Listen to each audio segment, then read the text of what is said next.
Catherine from the Aberdeen Area Convention and Visitors Bureau, and I am here with Patricia from the museum because the Harvest Stroll is on Saturday. Yeah, excellent. So we're going to have our second annual Harvest Stroll, Dacotah Prairie Museum. We'll have it right in front of our building. We're going to block off the street. We've booked the mobile stage from Parks and Rec, so we're going to have that set up. We're going to have some booth setups.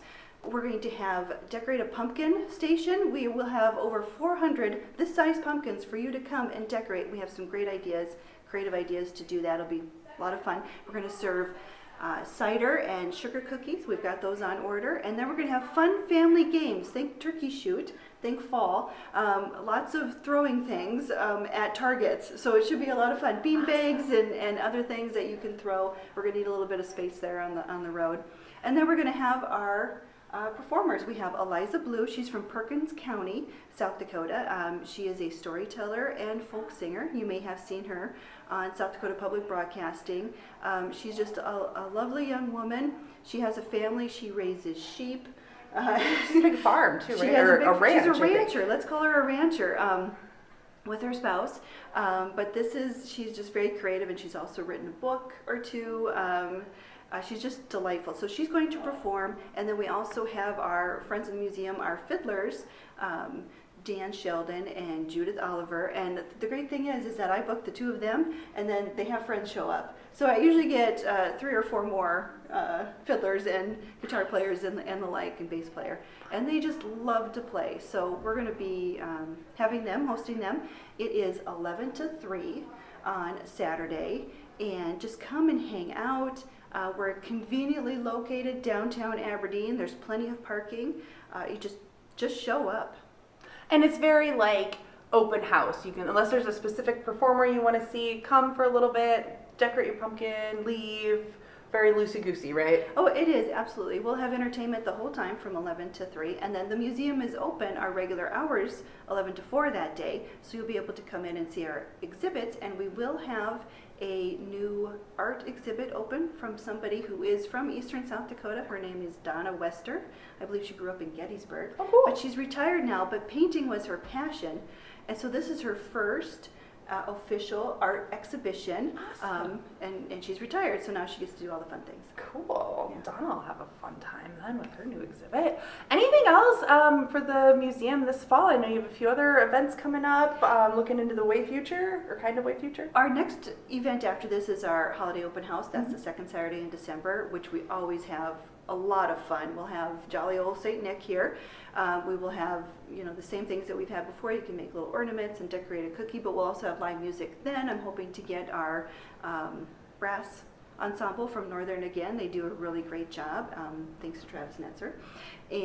But I'd also like to say too, this fall, we're going to get our clearance ready for our museum gift shop so we can have new things out for the holidays. So starting in October, we're going to have a pretty big clearance sale for our gift shop, which we've just recently refreshed with fresh paint and a little bit of a rearrangement there. It looks great. It looks like a whole new store. It does, and it looks bigger, if you can imagine that. We only have 500 square feet, but we pack every inch of it with interesting things.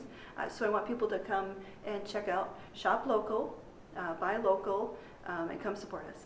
Awesome. Anything else we should know about the museum? And Thomas is next year, right? You're getting ready for that already? I just got the media kit for Thomas and Friends. And he is coming in, it'll be late April, early May, and then we will have that through the beginning of September in 23. Thomas and Friends from the Minnesota Children's Museum. It'll be all trains all day, every day, while they're here. Aberdeen is a railroad town, so this could be a perfect fit. And this is really, yes, it is a children's exhibit, but you will all love Thomas and Friends, so come and see it. I grew up watching it, so awesome. Well, thank you very much. Thank you. Opening Wednesday is Steel Magnolias at the Capitol Theater. That play runs Wednesday through Saturday at night, and then there is a Sunday matinee, and you can go buy tickets at AberdeenCommunityTheater.com. The Wine Walk is Thursday evening downtown. That's a really fun way to check out downtown, check out some new downtown businesses, and maybe try a new wine or two. And the Aberdeen Wings have their regular season home opener on Friday. Puck drops at 7:15 against the Bismarck Bobcats, who they also take on Saturday as well. Also on Saturday is the Malchow Plaza Farmers Market that goes from 9 a.m. until 1 p.m. So you can go to the farmers market in the morning, pop by the harvest stroll in the afternoon, and then in the evening go check out Steel Magnolias and just have a really fun downtown Aberdeen Saturday. And then on Saturday is the Denim and Diamonds fundraiser for Presentation College. You can find out more information about that on their website. All right, and looking ahead, we have the Pup Crawl coming up on September 29th. That is next Thursday. So that is from 4 to 7 p.m. If your dog is good with other dogs, good with big crowds, bring them on by. If you are a dog person, but maybe your dog isn't a people person or a people dog, you can leave them at home. You do not have to have a dog to come by, but dogs are more than welcome. They are encouraged if they have the right temperament, but come on down. We will have vendors with dog-related things, some vet clinics, some stores. Kelly's Pet Training will be here. I think Pheasants Forever will be here. You can't have pheasant hunting without a dog, that's for sure, which is why we do the pup crawl, to kind of thank our pups before they head out into the field in a couple weeks. But we'll have hot dogs for the humans, and then we'll be taking free will donations for the food, and all the funds raised will go to the Aberdeen Area Humane Society and Pet Rescue League. All right, and if you want to know more about any of these events, or if you have an event to promote, or you just want to know what's going on in Aberdeen, head over to AberdeenAreaEvents.com. That is our big events calendar that has all the fun things to do right here in Aberdeen. All right, everyone, I've been Catherine from the Aberdeen Area Convention and Visitors Bureau. Let's go there. It's a great start to fall with the harvest stroll, with the play, just a ton of fun things to do this autumn here in Aberdeen.